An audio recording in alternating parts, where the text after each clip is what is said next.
feel lighter. Hmm? Maybe I lost some weight. All that dilly-dally.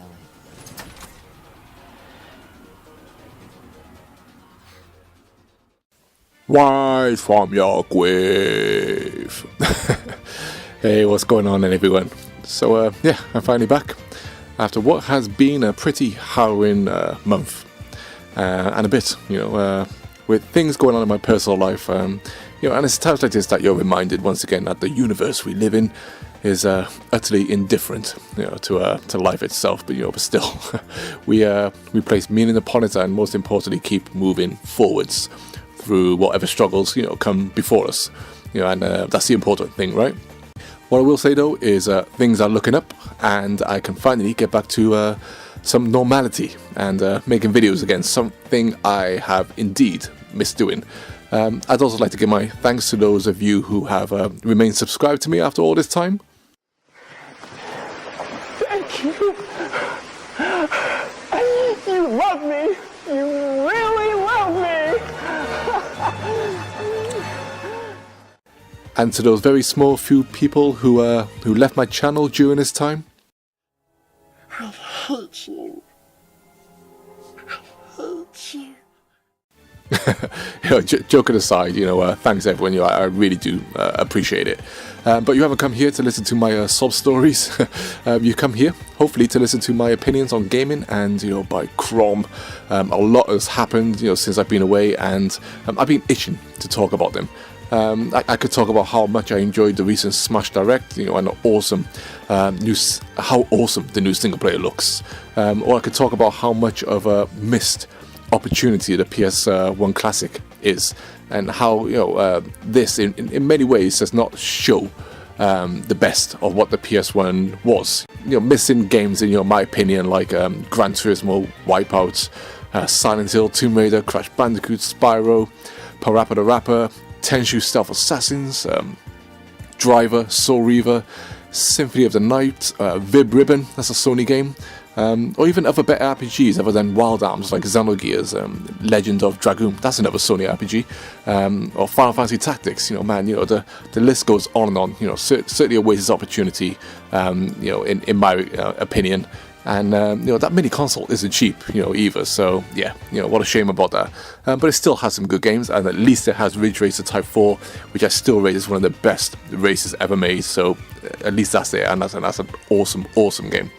But out of all the recent stories, it's certainly Activision Blizzard and a recent Diablo Immortal reveal that has conjured up the most anger within me. And there's naturally been a wealth of videos on this, but I thought I'd try to take a slightly different approach, and try to remind people that we are not just gamers, but more importantly, and at the very core of it all, we are consumers. So let's get into it. I rant about modern games, about the modern games industry all the time. Much to the laments of a close group of friends who, for the most part, acknowledge my gripes, but can add their own justifications as to why these things happen, and ultimately, for the most part, forgive companies much quicker than me when these said companies, seemingly correct their initial mistakes, with quotations, or just mistakes without quotations, to be more correct.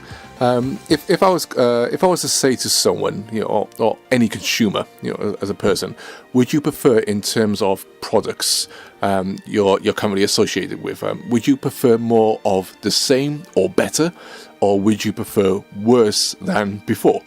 I don't think anyone in their right minds would opt for worse, right? Well, this happens in every industry, of course, but in regards to video games, we see this happen a lot. And, when I mean a lot, I mean, a lot. You see, there's a difference between attempting a change in direction and making a worse game. As examples, we went from Super Mario World on a SNES to Super Mario 64. A massive change in direction, but certainly not regression. We went from Super Metroid to Metroid Prime. Big change again, but not regression. We went from The Legend of Zelda: Link to the Past to Ocarina of Time. Once again, change, but not regression. And then on the flip side, we went from Super Castlevania 4 on the SNES to Castlevania 64, which was massive regression. We went from Banjo-Kazooie to Banjo-Kazooie Nuts and Bolts. That was both change and regression.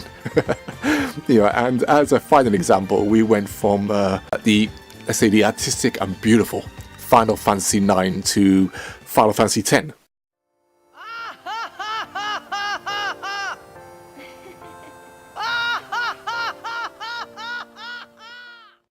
I can't honestly say if this was more of the same or just pure regression. Fans are created for a reason, because the creators had created something of quality or originality. Brands and their IPs, for the most part, become what they are because they initially create something of quality, like I said, and we as consumers want more of the same or better.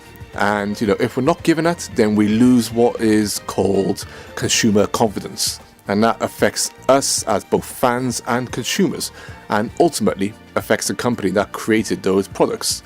We see this, of course, with EA, a company who has utterly lost touch with its fans and consumer base, and now has this demon-like stigma about them, which, in all honesty, I can never see shifting without years and years of massive change and progression towards giving their consumers products worth buying again. For me, I'm utterly done with EA, which is night and day actually compared to back in the day when they made games like Road Rash and Desert Strike, Mutant League Football, etc. I used to even quote like EA Sports is in the game, all the time, because even back then I played FIFA on a Sega Mega Drive. But over the years of average titles and clear neglect of the consumer rights and their fan base, EA are what I consider to be the worst of what this industry has become in many ways.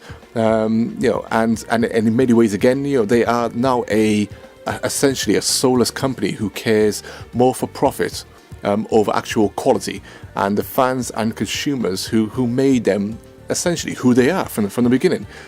We of course see this in other companies we used to love, at least I do, companies like Capcom, Konami, Activision, Ubisoft, etc.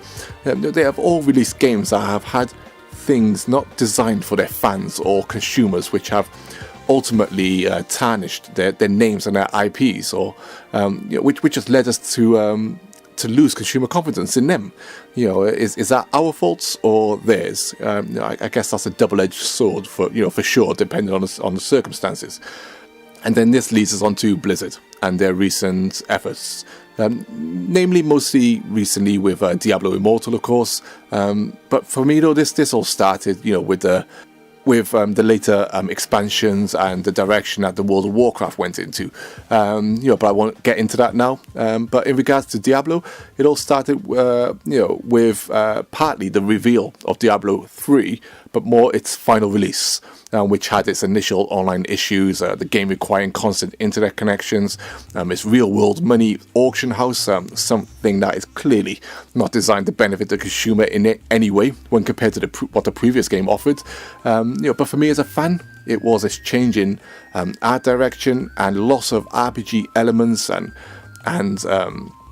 its actual nature, its dark nature itself, that fundamentally changed the game more than anything else. For me, this wasn't a Diablo game at its heart. It later became a good game, with all its corrections and updates. Something which I always fight against. Why do these things have to be corrected later on? If you were in touch with your fan base and in touch with your love and your craft, I always argue that they shouldn't have happened. People say, at least they corrected it. But that's the same argument. What do you mean? At least they corrected it? Like I said, it shouldn't have happened in the first place if you were in touch with your fan base and your consumers.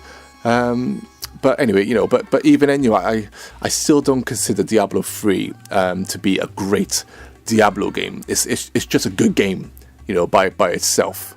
So you have to ask yourself, as a fan and a consumer, is this ultimately what you wanted?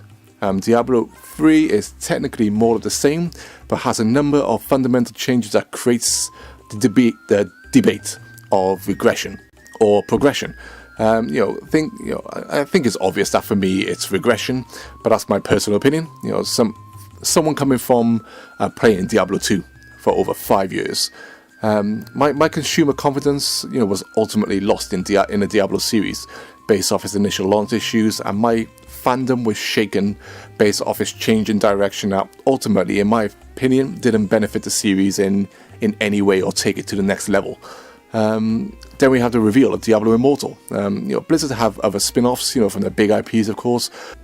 Diablo Immortal is a Diablo clone, put on mobile phones and designed, in my opinion, not for the fans of the Diablo series, but ultimately designed for many of the modern consumers of video games on what is arguably a throwaway platform. Regardless of how much people try to make console quality experiences on there, that casual phone market is fixing its place now, and I don't see that changing. So it is used essentially for one or two things.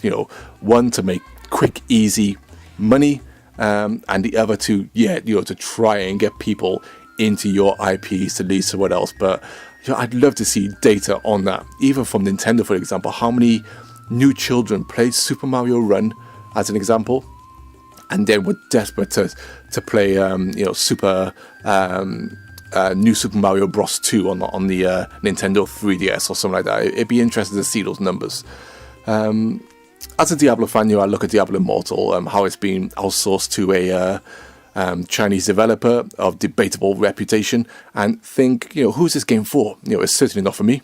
The fan and consumer who has been there from the start, and it's even more laughable when you look at NetEase's previous games and can clearly see that Diablo Immortal is based off a Diablo clone of their own creation, which I find hilarious. This is clearly a full Diablo game, essentially identical to Diablo 3. So what makes it different from Diablo 3 that would lure me onto the mobile platform? It's touch controls, it's inevitable monetization. It's not the fact that a Diablo game exists on mobile phone, it's what it is onto itself that is the problem. This for me is another clear indication of a company who we have to remember are now called Activision Blizzard. A company who is not creating this game to widen the Diablo fan base, which already has millions of players, by the way. This is a game designed for one reason, to milk a popular IP for every penny they can. This is not a passion product created by a company who are who they are because the consumers became fans of their work and made them as popular as they are. That's how they got there.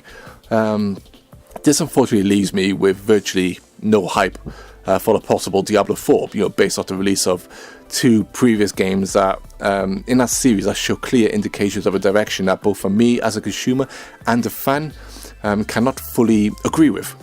So seeds of doubts and skepticism have been sown, which for me then leads to the Blizzard name being tarnished somewhat, and needed to have those wounds healed up with the release of quality content once again. So more of the same or better, or more of the same or worse? It's a loaded question that can have many variables. But we as consumers and fans must acknowledge these things every time, in my opinion. Without question, always demand more of the same or better, just as long as that more of the same was good to begin with and later progresses towards the better, right? So here we are, in the end, buying and supporting the companies who we deem worthy of our money, and no matter what golden throne they sit on, they can also be dethroned quite easily, by us gamers, and more importantly, by us consumers. But anyway, I'm done here. It's good to be back, that's for sure, and although I have tackled some old news here, I have a number of other videos planned to get me back into the swing of things, and also keep my channel as diverse in terms of uploads as I can. So please stick around. And as always, comment below and I'll reply to every single one of you. Daddy! Yes, sweetie? You've got mail. Oh, what do we have here? Oh,